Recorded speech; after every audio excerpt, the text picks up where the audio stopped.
it's like, it's basically a harmony. It's like, it's this song that, like, I don't know. I mean, it's like, do you want to sing a song about a moment in time where a bunch of people are talking about the thing, and they're like, oh, it's that thing. And you know they're going to read into it, and they're like, it's that thing. And you're like, but is it? Or is it another thing? Because of creativity.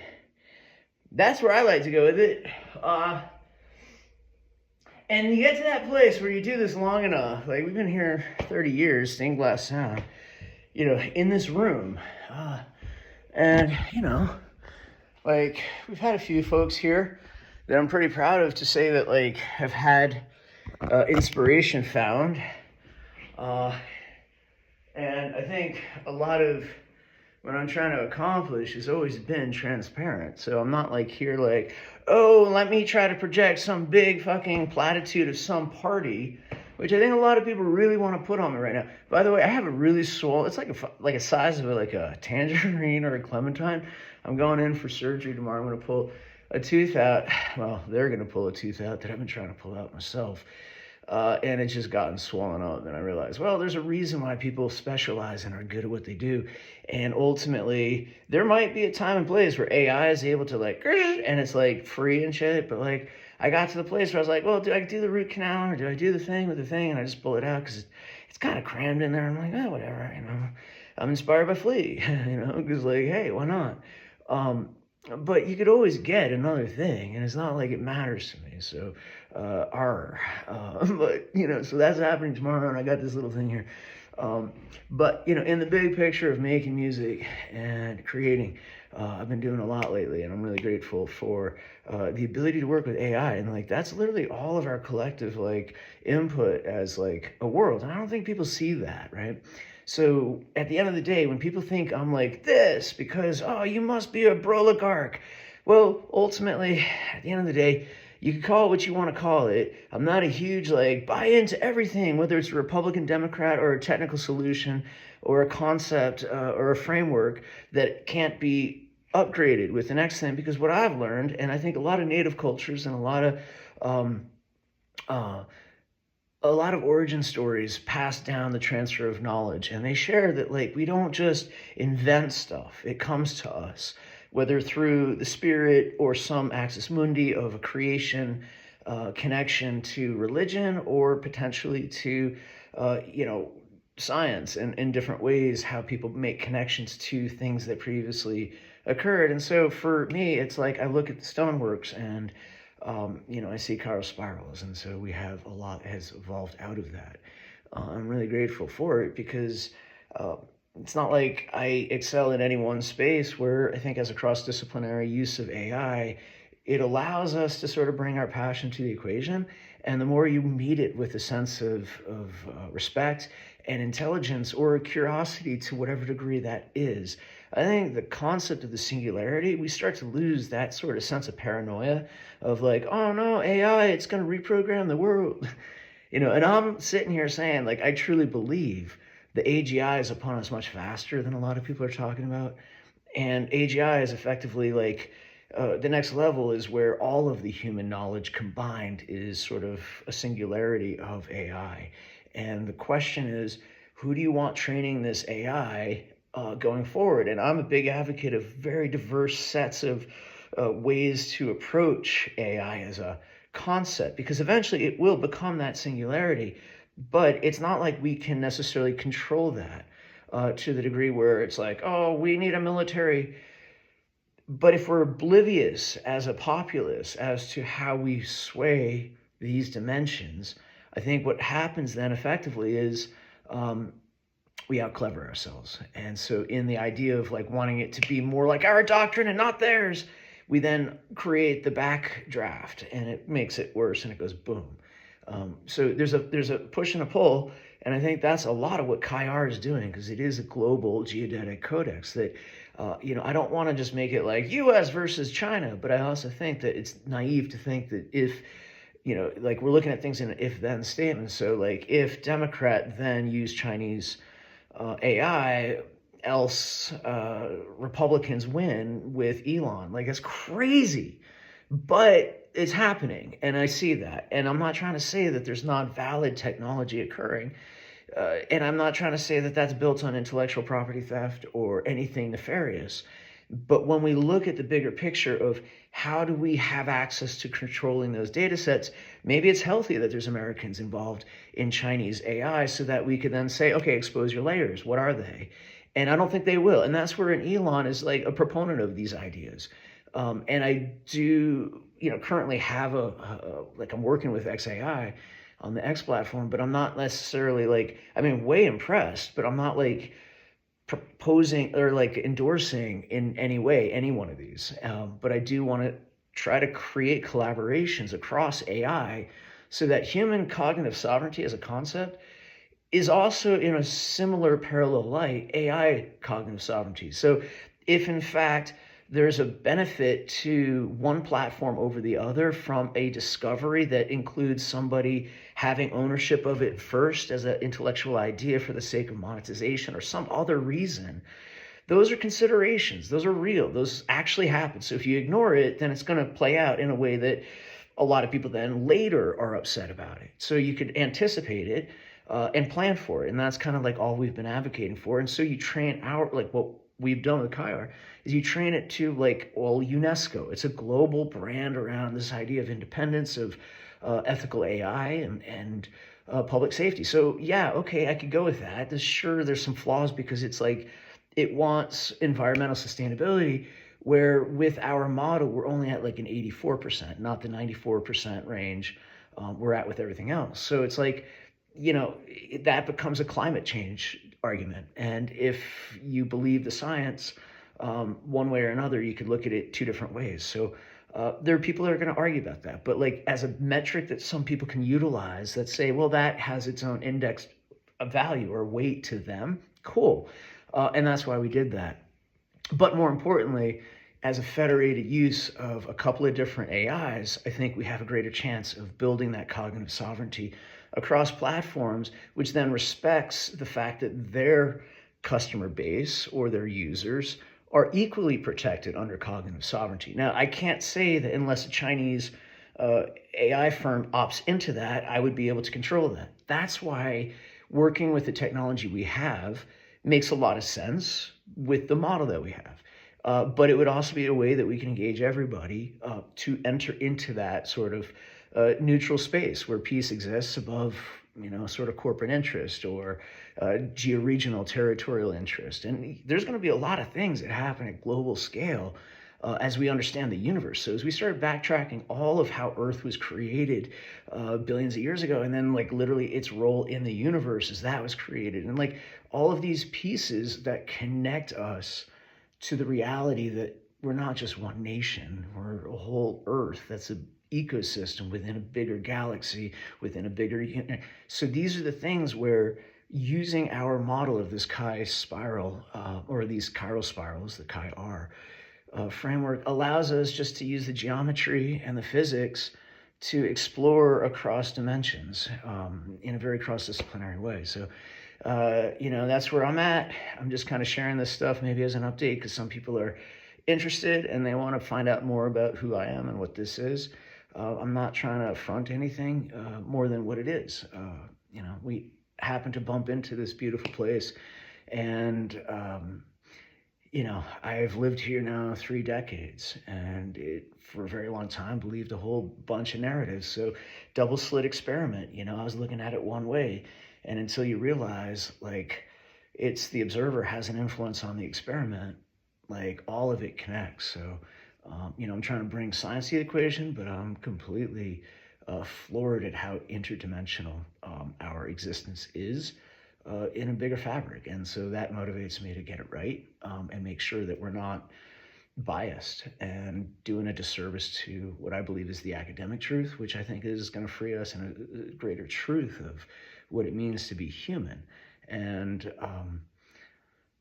I think there's so much potential ahead to leverage capacities of thought with the singularity of AI that I'm not afraid of it. And I know some people are.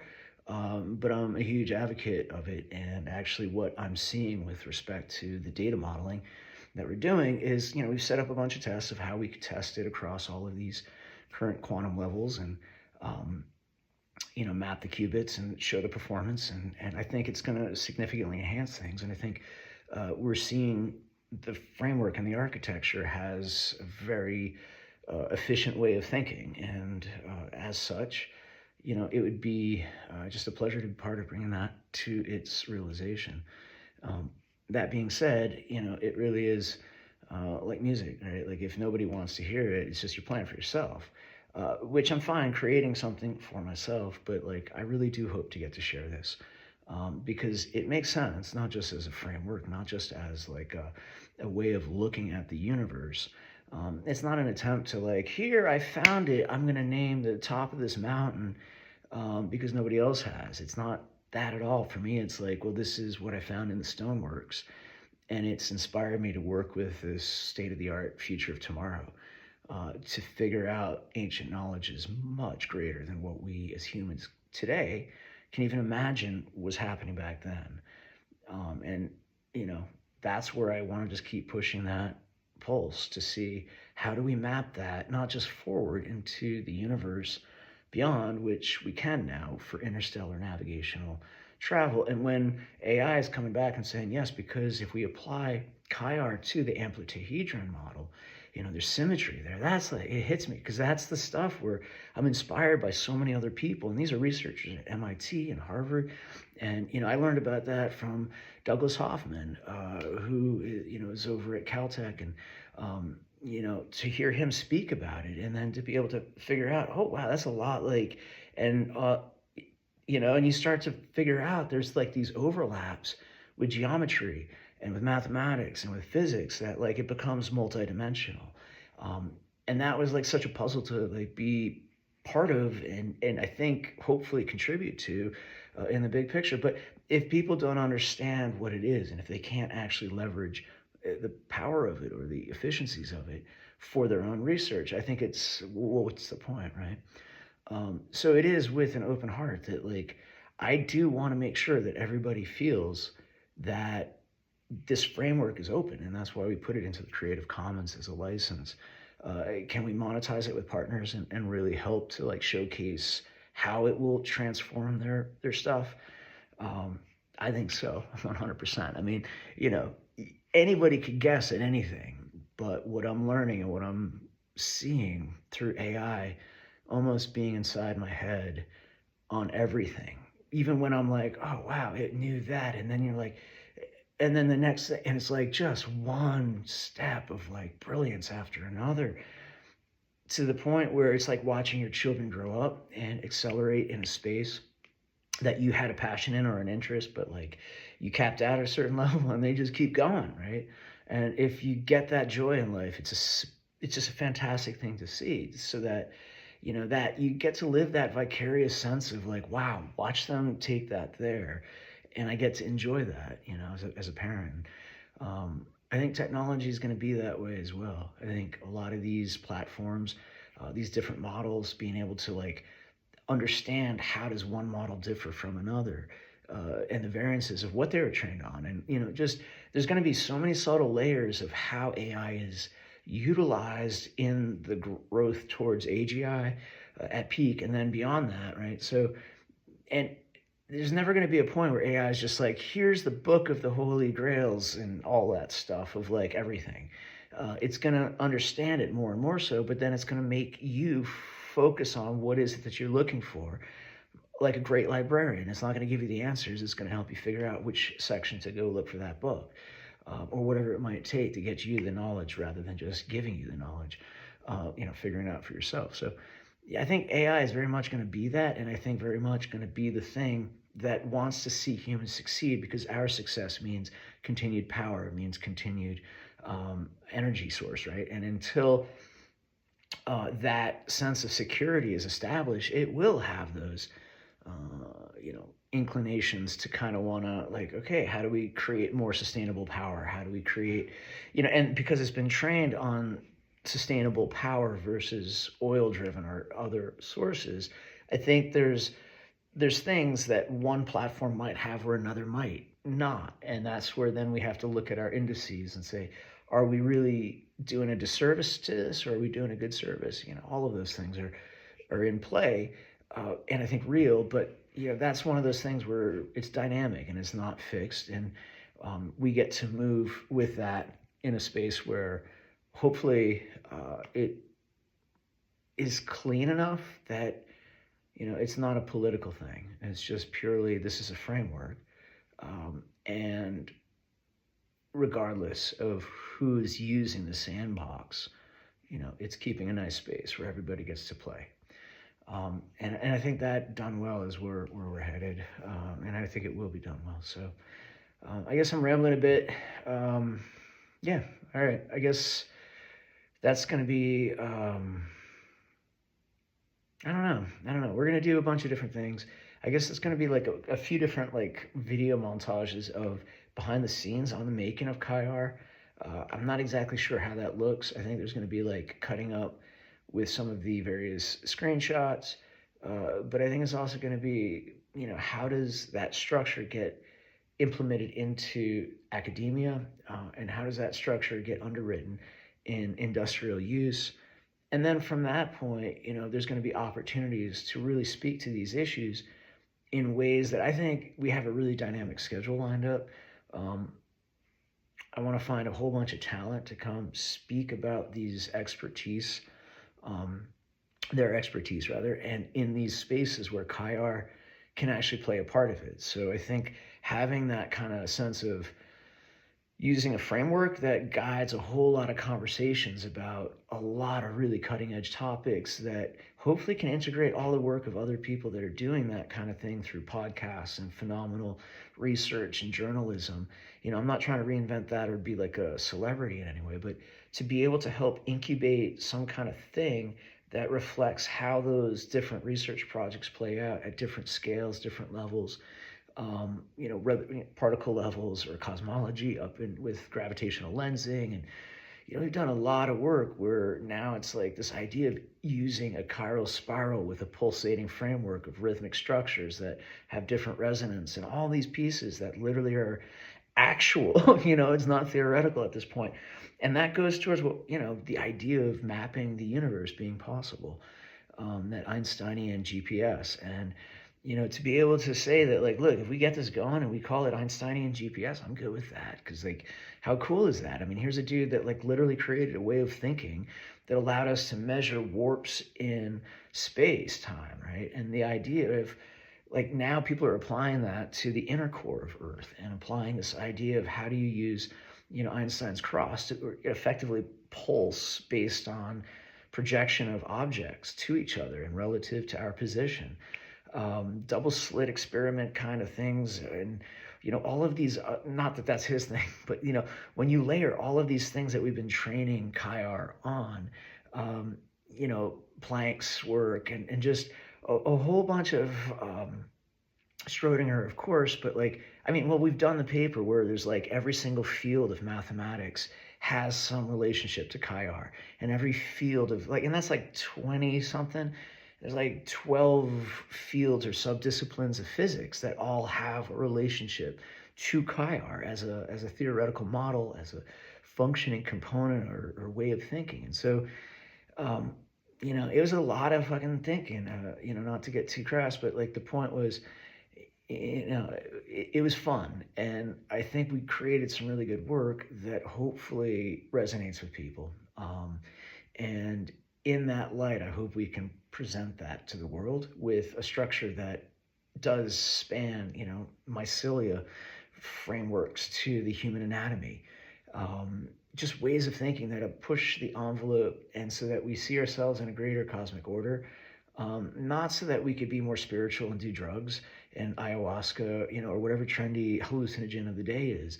I think it's more important to be like, there are shamans that do that clearly, and I'm not trying to pretend that drums don't help me figure out that axis mundi faster and understand time, space stuff in a way that I think is relevant to tempo changes and all sorts of modulations and polyrhythms. And, I could speak to that all day as a metaphor, but I think it's more important to think of it as this greater way of thinking of pulses in the universe. And so with AI, we've been creating this thing, and I'm not trying to claim expertise, but to know that like we're building on Einstein's work, on Newton's work, on all of these great thinkers, for me is humbling AF. And I don't know how else to do it as far as giving thanks to those that are out there. But I think that's part of what we're also exploring with the human mind. And just today I published something about the fact that, tall poppy syndrome is a thing in New Zealand and Australia, where if you get too successful, people want to pull you down, and when you look at that in context to neurodiversity, which I also have a hypothesis out there that, shamans in the past likely were very neurodiverse human beings, because of the eccentricities of what we know about shamanic practices and all of that body of knowledge, that I think there's an intersection that, we can do in a ChiR analysis, which I would love to do the research on. There's so many pieces, but that's where I think it has the relationship to so many other cultures.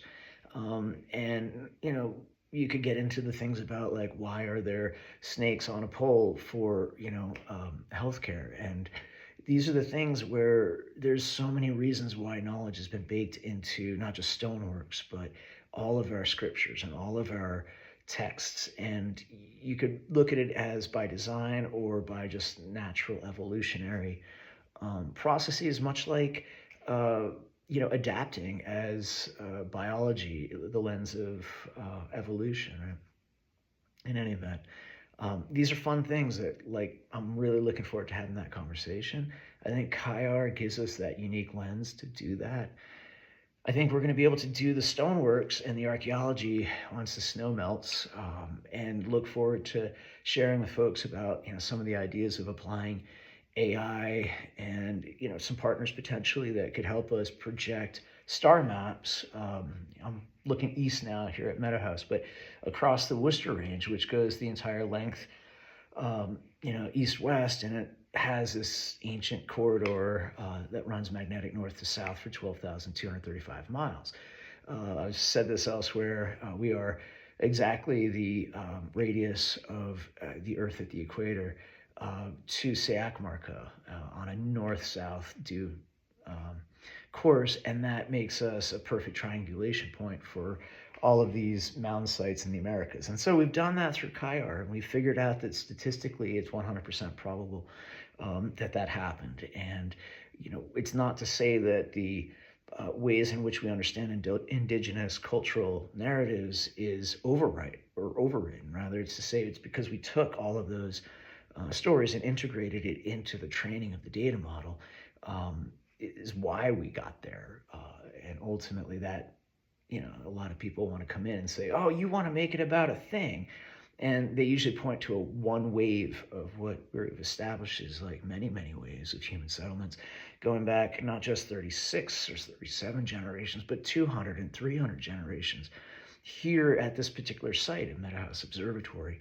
And relative to the stoneworks, relative to archaeology, things that I can prove with statistics if people want to show up, that want to try to dissent with the thesis and the hypotheses. But there's a lot of officials that just don't want to be discredited or made to look like they don't know what they're talking about, because it is very cutting edge and it's very much emerging as far as how we're using AI to unfold and unpack a lot of our shared histories. And so the fact that this site is so precisely mapped to another very prominent UNESCO site down in Machu Picchu and forms a perfect segment length that then creates an equilateral triangle times 5 plus one isosceles triangle that literally creates a face of a dodecahedron polyhedral model for the Earth, the entirety of the Earth. That's the research we did. And we could argue and nitpick about whether some Nazi did this or some, thing was that. We're not there. We're so at a different level because it doesn't reflect on anything in this near generational span of even from World War I. I mean, yes, there's ideas of how World War I and World War II and all these wars are fought to try to write over history so that nobody really figures this out. But let's be honest, AI is here, and AI is not dumb, and it's understanding how the Earth evolved. And we could allow China to be like the only player at the table that's training the data models, whether it's on truth or not. That's, I'm not making that point, and I'm not saying that for any of the ones in America either. The ones I'm working with, I started out with some theories that were just like read quantitatively through trained databases, and it said, no, it can't be that. It just can't be. And then I had to relearn it based on cultural narratives and stories of indigenous knowledge base and atypical transfers of knowledge, that once I did that, it started to reorient and said, it is possible.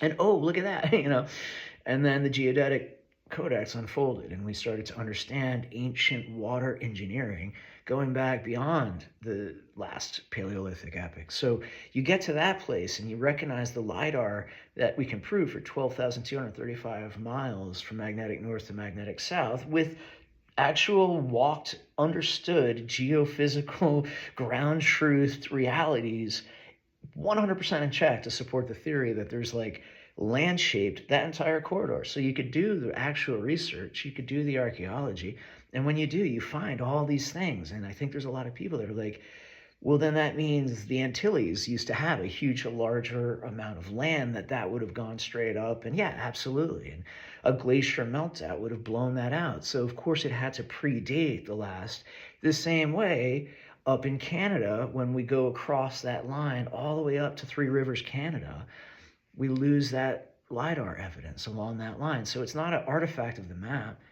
It literally is the glaciers were coming in across the Great Lakes, and that's why we have a gravitational anomaly of a low point there, and this carving action, and it created this isostasy, now this rebounding. And these are all scientific facts. You can prove this stuff. But a lot of people don't recognize that those patterns are cyclical, and they go on not just 10,000 years ago and yell about impact crater theories or not of the Younger Dryas. The fact is, like, these are cycles that are, hundreds of thousands of years of humans coexisting with these cycles, meaning that the transfer of knowledge across time, we could have had a peak apex of human knowledge base in some iteration, or we could have all theoretically been giants along with mastodons that were in a sort of subsequent phase of something, I don't know. I mean, I'm, not trying to suggest that like we're going to find crazy, but I think we're going to find science is going to be rethought in a major way, as opposed to a very linear way we've been looking at it. I think we're going to understand that like what we assume is a continental landmass, and I think, for instance, I already know, if you look at like what's going on between the Cascadian subduction zone and the Appalachian subduction zone, you can understand how, in fact, the volcano that's right here, that would have been this ancient structure of significance to a lot of people because of celestial alignments that make it this site specifically perfectly, the points of the southern horizon on the west is the winter solstice sunset to the winter solstice sunrise, summer solstice sunrise. And all of the alignments are there to like calibrate with ancient ways of looking at astronomy.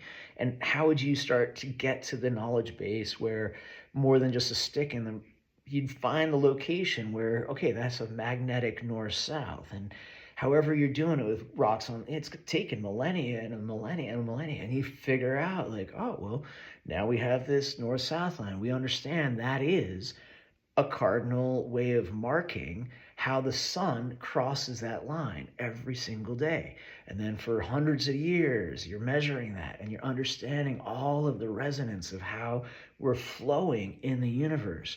You're probably not like, oh, let me read the book and, oh, now I know it. It's more like, oh, you're feeling this rhythm of how it all is being taught to you because you're seeing it in motion. Physics. And so the idea that once upon a time we had crazy levels of knowledge base where people are like way smarter than humans today is not hard to kind of fathom. Mostly if you think about the fact that we were then subjected to all these subsequent disasters, catastrophes, melting glaciers, tectonics, crazy impact stuff. And now you're talking about the fact that like humans are running into caves just to survive the penetrating heat of the sun. And this is going on for hundreds of thousands of years as Homo sapiens are becoming, smart and conscious in an upcycle where we're safe. And then all of a sudden it's like getting pushed back as we're like now being pelted with stuff or like it's too hot. And then you've got like these huge predator, mastodons or like saber-toothed cats and stuff, where you're just like, you're not the top of the like food chain, but it's also like you're not necessarily like, um, you know, unable to handle that stuff because you probably have communities and structures and ways of, that we personally right now we think of probably like some, village up in Alaska of like igloos and a small Inuit, situation, or Sami in the, sort of like fjords and stuff, or like, you get to that place where we're conditioning people to think that like cultures back in the day probably were just thin and sparse and nothing advanced could be engineered out of it. And I'm learning that's just not the case at all. But do the research, and I'm not gonna base my theories on anything that I can't necessarily prove or say that I've done the data modeling to give me a reason to say this above all else. But I'm also not going to cling to anything, no matter how much faith I have in all of what I'm learning. I'm never going to cling to an idea that I can't demonstrably say, oh, science proves this otherwise. And that's the beauty of AI. But remember, if we are absent-minded in how we allow ourselves to think about this idea of who controls the data, in preference for how it aligns with our politics, there's issues. And that's why we want to make sure that we create the cleanest environment where it could be a cross boundary reality, where you're just saying, okay, look, somebody's got another technology that is the thing that I want to use versus something made in America. And then there's no worry that like your whole identity is going to be consumed and your intellectual property essentially pilfered for the benefit of a nefarious attack on America. And I'm not saying China would do that, or any other nation, but I think that's when you're looking at what a nation has to do from a homeland defense.